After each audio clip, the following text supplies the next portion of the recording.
Shukuru Mungu na leo hii Yesu amekuja katika maeneo haya ili ukaweze kumpokea.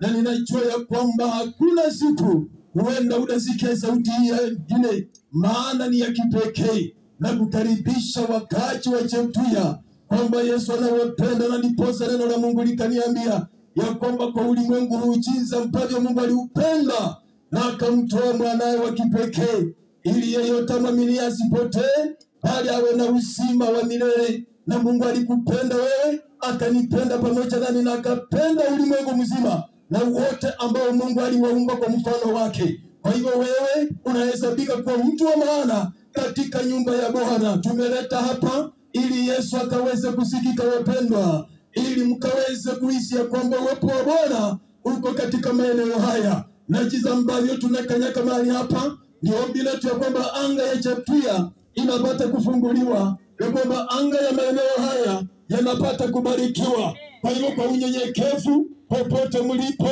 wala ambao wako kwa matuka, wala ambao wako nje kwa biashara, ni neema ya Bwana. Roho wa Mungu akufikie, na sauti ya Baba ikaweze kukufikia, na kwa unyenyekevu ukaweze kumheshimu Bwana, maana Mungu anatupenda, na ndio sababu alipenda ulimwengu ili sisi sote tunapokubalika neema ya Bwana inatuongoza. Jina la Bwana libarikiwe, wapendwa, kwa ajili ya jioni njema ambapo sauti ya Mungu imeletwa katika maeneo haya. Na ninajua kwamba neema ya Mungu ikazidi kututawala sisi zote. Wapendwa, kanisa la Mungu liko mahali hapa. Njoo ili tutembee pamoja na tubarikiwe pamoja. Maana Kristo popote alienda, watu walifunguliwa, watu waliponywa, amani ilipatikana, na watu walikombolewa. Na hayo ndio makusudio ya Bwana jioni ya leo katika maeneo haya. Wakati wa Cheptuya Bwana anawapenda, na tunawapenda zaidi kwa roho moja. Na ndio sababu tuko mahali hapa, tutembee pamoja.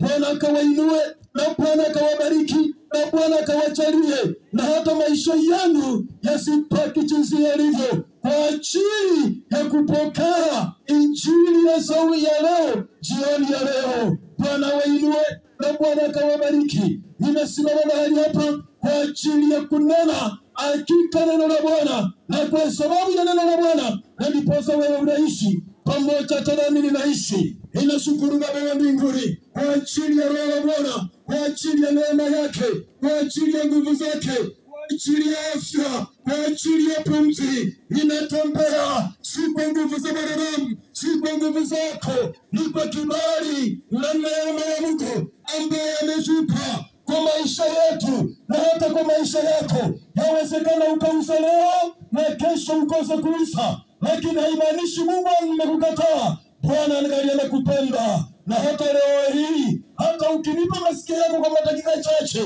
ninajua ya kwamba hautakosa unga wa jioni ya leo. Hata kesho utabarikiwa, maana uliheshimu Bwana wakati tunamka kama huu. Neema ya Bwana, wapendwa, ikaweza kutuinua. Nataka niende kwa ufupi kwa sababu ya mta, maana Yesu, hii ndio kazi aliyokuwa akiifanya, na watu waliinuliwa, na hata watu walibarikiwa. Siku moja, wapendwa, maandiko inasema na Yesu akawa anapita katika kijiji kimoja, akitoka Jeriko akienda katika mji wa Yerusalemu.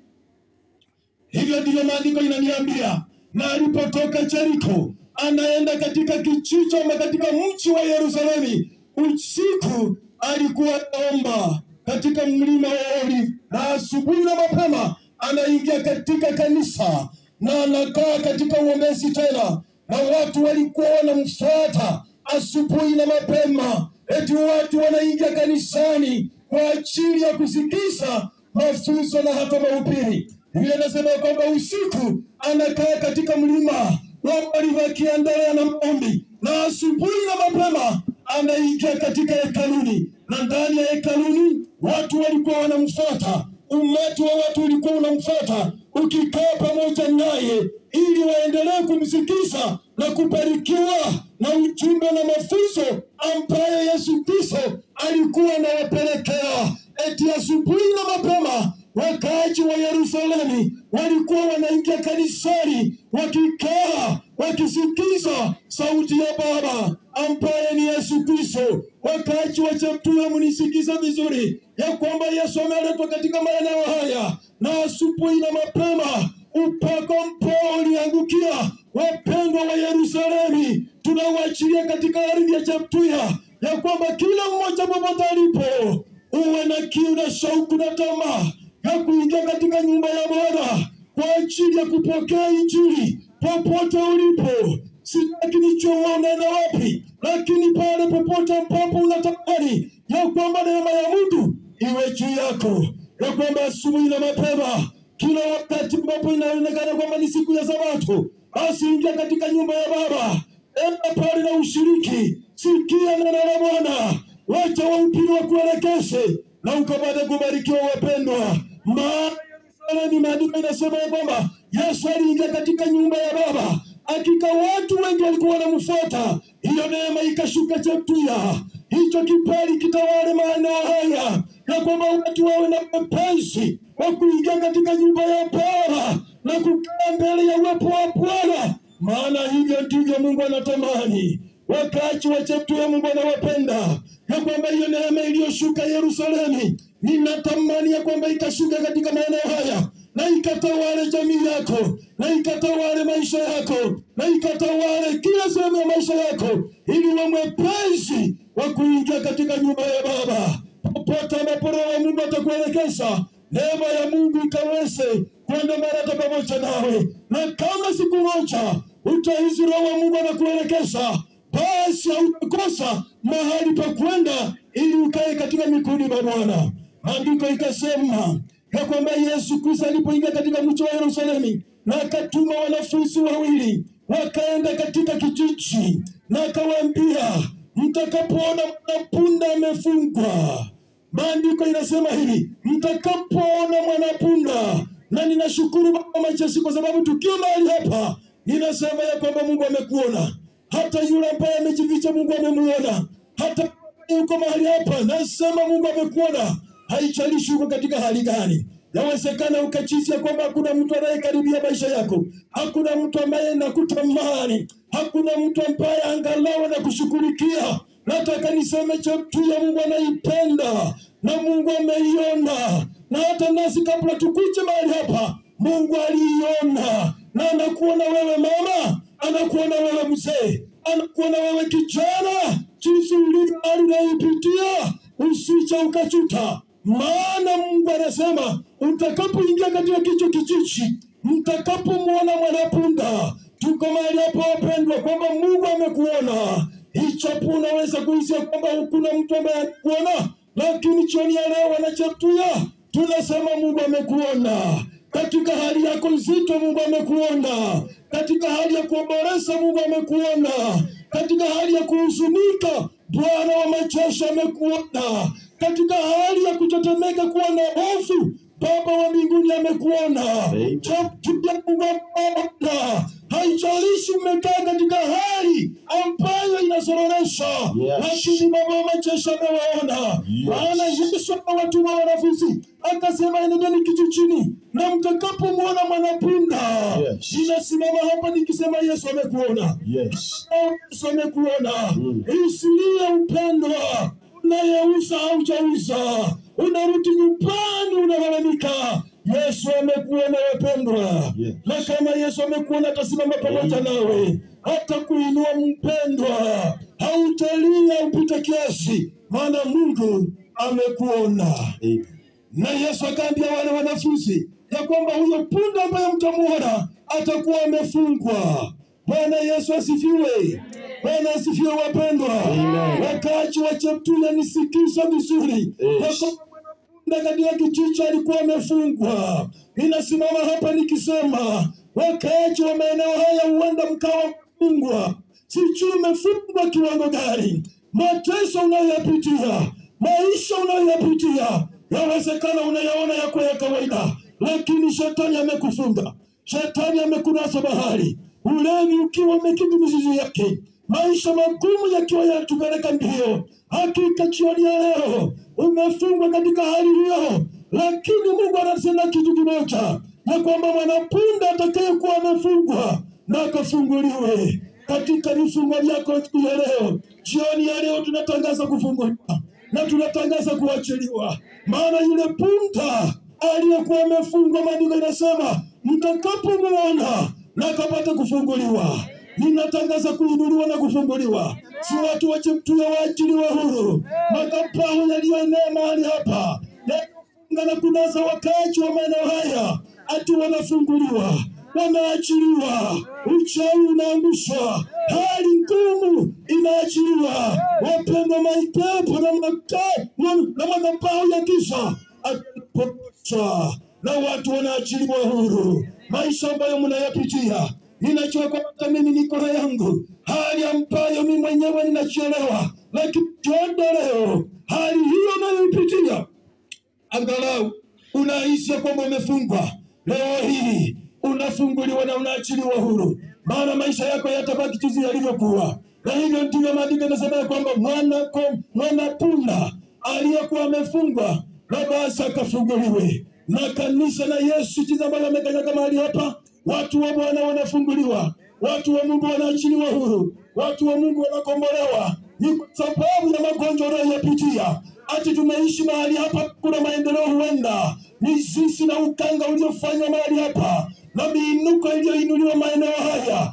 Tumeleta Yesu jioni ya leo akisema ya kwamba watu wanafunguliwa na watu wanakombolewa na watu wanawekwa huru. Nguvu ambazo zimekunasa, tunatangaza uhuru leo hii ya kwamba unafunguliwa sawa na mwana punda alivyofunguliwa. Wacha ukafunguliwa popote ulipo, maisha yenu yakabadilike, na Bwana atawale maeneo haya, na Yesu atawale maeneo haya, na hali ya Cheptuya tunaitangazia uhuru ya kwamba Mungu na ataitawale. Na Yesu akamalizia akawaambia hivi, wapendwa, wale wanafunzi, kwamba mtakapofungua yule mwanapunda, yawezekana mwenye punda atawauliza ya kwamba kwa nini mnafungua huyu punda, na mnamjibu ya kwamba Yesu anamhitaji.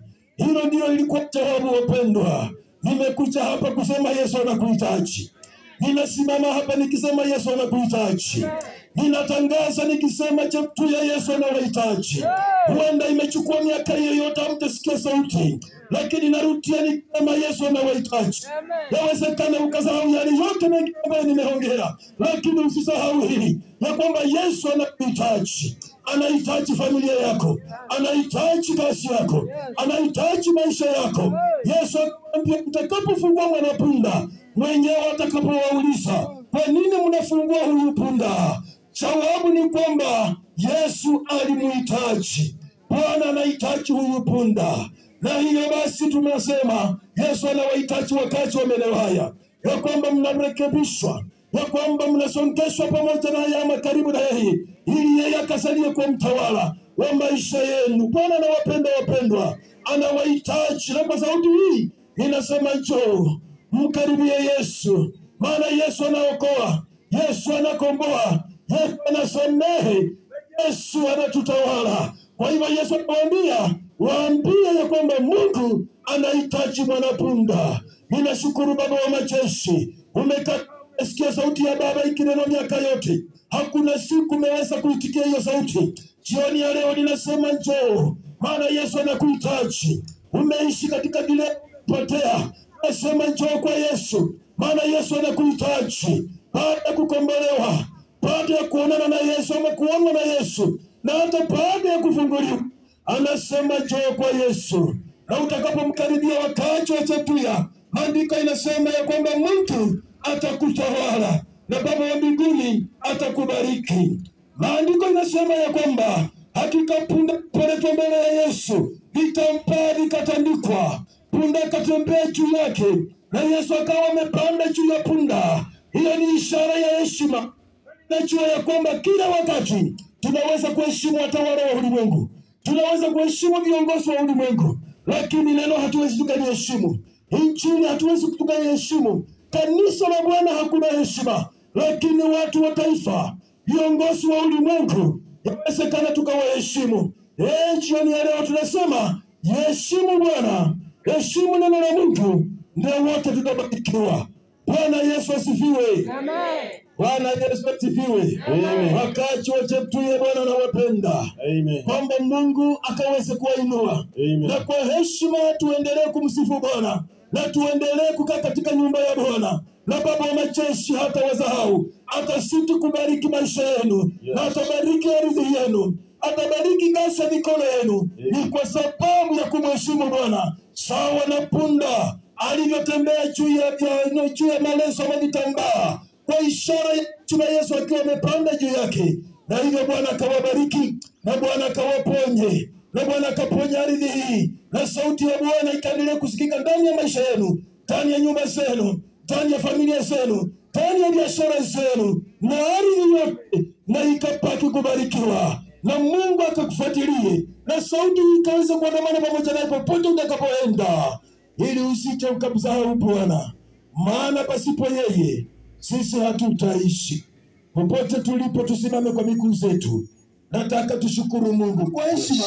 Hata wewe ambaye unausa pale dukani, Mungu anakuona. Kwa heshima unaweza kusimama ili tushukuru Mungu, maana hatuna wakati mwingine. Kwa unyenyekevu tunataka tuombe kwa ajili ya sauti ya Baba ambaye imepita mbele yetu.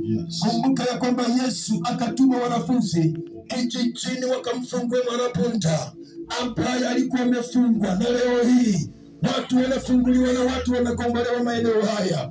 Na kama unaishi kuomba pamoja nami, yawezekana ukachukua hatua ili tuombe pamoja nawe. Unaposongea mahali hapa ni ishara ya heshima ambayo nimezungumzia.